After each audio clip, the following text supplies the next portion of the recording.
Pour plusieurs raisons, beaucoup de gens ne se préparent pas un lunch le midi. À ce moment-là, ils vont se tourner vers le prêt-à-manger, soit en épicerie ou encore dans les restaurants environnants. Les choix ne sont pas toujours très simples. Si je regarde le repas type, donc je n'ai pas mon lunch le midi, je me tourne vers le casse-croûte, je prends un croissant au jambon. Dans le croissant, on va retrouver souvent des mauvais gras, souvent des gras trans. Et si j'accompagne le tout d'une boisson gazeuse, à ce moment-là, j'ai beaucoup de sucre et surtout, je n'ai pas tous les groupes du Guide alimentaire canadien. Chez les enfants, un repas qui est fort populaire, ce sont en fait les lunchs tout prêts comme ceux-ci. Il y en a plusieurs variétés et ils ne sont pas intéressants côté santé. Si on s'attarde sur la liste des ingrédients, on a souvent des huiles partiellement hydrogénées, source de gras trans et aussi beaucoup de sucre.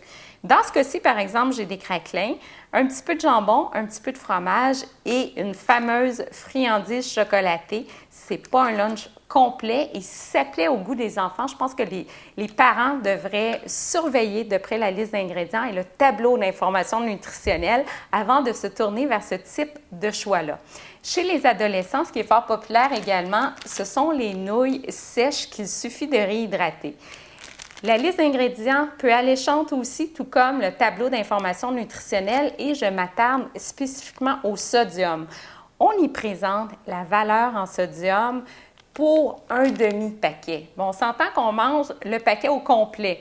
Donc déjà, dans le demi-paquet, j'ai 43 % de l'apport en sodium maximal tolérable pour la journée. Imaginez, on est rendu à 86 % si on prend le paquet de nouilles au complet. Évidemment, beaucoup trop de sodium dans l'emballage. On a également pour l'emballage 12 grammes de gras.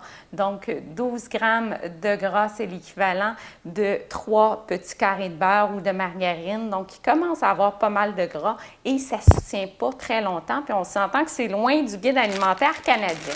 Je vous propose davantage des choix plus santé. Donc, bien sûr, on prépare son lunch maison, sandwich de grains entiers, légumes avec jus de légumes ou encore du lait ou un jus de fruits pour accompagner le tout. Et si on veut vraiment se tourner vers le prêt-à-manger, moi, je vous invite à regarder le tableau d'informations nutritionnelles. Il y a des choix, par exemple, complément, balance, équilibre, dans ce cas-ci, qui est un produit vendu frais, qui a une teneur modérée en gras, en sodium également, qui apporte suffisamment de protéines pour bien nous soutenir durant l'après-midi.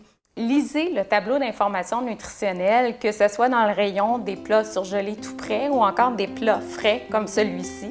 Et je pense que ça vaut la peine pour faire un choix gagnant.